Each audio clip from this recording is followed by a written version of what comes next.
માટે આગામી 7 દિવસ અતિ ભારે છે। દક્ષિણ ગુજરાત અને સૌરાષ્ટ્રમાં 7 દિવસ માટે સાવધાન રહેવાની જરૂર છે। એક સાથે 6 જેટલી સિસ્ટમ સક્રિય બનતાની સાથે જ ફરી એકવાર આગાહી વ્યક્ત થઈ છે। આગામી 48 કલાક ભારેથી અતિ ભારે વરસાદની શક્યતા છે। મધ્ય ગુજરાતમાં પણ અતિ ભારે વરસાદની ચેતવણી આપી દેવામાં આવી છે। અમદાવાદ અને ગાંધીનગરમાં પણ સામાન્યથી વધુ વરસાદ નોંધાઈ શકે છે। ખાસ કરી માછીમારોને દરિયો નહીં ખેડવાની સૂચના દરિયાઈ વિસ્તારોમાં આપી દેવામાં આવી છે। તમામ પોર્ટ પર 3 નંબરનું સિગ્નલ અત્યારે લગાવી દેવામાં આવ્યું છે। નદી પટના વિસ્તારોમાં પણ સ્થાનિક લોકોને અવરજવર ન કરો અથવા તો ત્યાં ન જવાની સૂચના આપી દેવાઈ છે।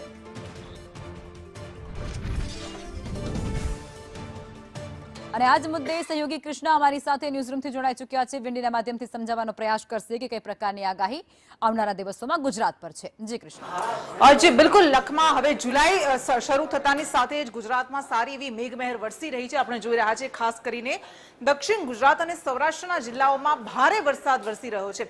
વિંડીથી શું આગાહી કરવામાં આવી છે આપણે સમજીશું। સૌથી પહેલા આ મેપ સમજીએ કે જે હવામાન વિભાગ દ્વારા જાહેર કરવામાં આવ્યો છે ને એમાં આ તમામ એ જિલ્લાઓ જેમાં સૌરાષ્ટ્રના મોટા ભાગના જિલ્લાઓને આવરી લેતો આ વિસ્તાર છે કે જેમાં તમે જોઈ શકો છો કે દ્વારકા, પોરબંદર, રાજકોટ, જૂનાગઢ આ તમામ વિસ્તારોમાં, અમરેલીમાં કે જ્યાં ભારેથી અતિ ભારે વરસાદની આગાહી કરવામાં આવી છે। રેડ એલર્ટ જાહેર કરવામાં આવ્યું છે જામનગર સહિતના વિસ્તારોમાં। અને આ ઉપરાંત દક્ષિણ ગુજરાતનો આ ભાગ આપ જોઈ રહ્યા છો કે જ્યાં પણ ભરૂચ સહિતના જિલ્લાઓમાં સારા એવા, ભરૂચ અને સુરતમાં ભારેથી અતિ ભારે વરસાદની આગાહી કરવામાં આવી છે। એટલું જ નહીં, ગઈકાલની જેમ આજે પણ કચ્છ અને ઉત્તર ગુજરાતને બાદ કરતા મોટા ભાગના જે જિલ્લાઓ છે જેમાં મધ્ય ગુજરાત, આખા મધ્ય ગુજરાતનો પણ સમાવેશ થાય છે કે જેમાં ઓરેન્જ એલર્ટ જાહેર કરવામાં આવ્યું છે। જેમાં તમામ જિલ્લાઓ, જેમાં અમદાવાદ છે, સુરેન્દ્રનગર છે, બોટાદ છે, તમામ જિલ્લાઓમાં, નર્મદા, ભરૂચ, જ્યાં સારો એવો ભારેથી અતિ ભારે વરસાદ વરસી શકે છે। હવે વિંડીના માધ્યમથી આપણે થોડી સિસ્ટમેટિકલી સમજીશું કારણ કે સિસ્ટમ કઈ રીતે આગળ વધી રહી છે।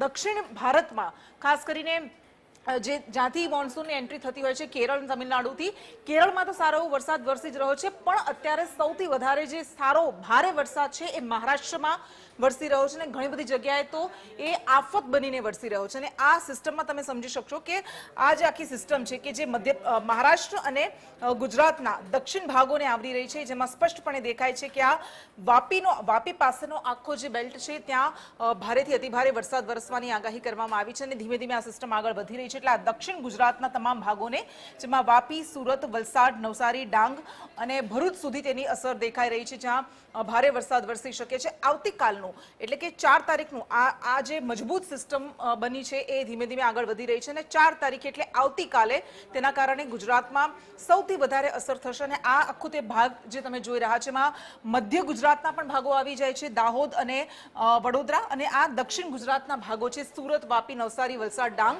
ત્યાં પણ ભારેથી અતિ ભારે વરસાદ વરસશે। અને આ ઉપરાંત કાઠિયાવાડમાં, સૌરાષ્ટ્રમાં પણ જૂનાગઢ, ભાવનગર અને બોટાદ સહિતના આજે વિસ્તારો છે, ગીર સોમનાથ કે જ્યાં ભારેથી અતિ ભારે વરસાદ વરસી શકે છે। આજે આપણે જોયું કે મહેસાણામાં પણ ખૂબ સારો વરસાદ વરસ્યો, ખાસ કરીને કડીમાં, અને આ સિસ્ટમમાં પણ એ દેખાઈ રહ્યું છે કે મહેસાણામાં હજુ પણ સારા વરસાદની આગાહી છે। આગામી 3 દિવસ ગુજરાતના ઘણા બધા જિલ્લાઓમાં લખમાં રેડ એલર્ટ છે।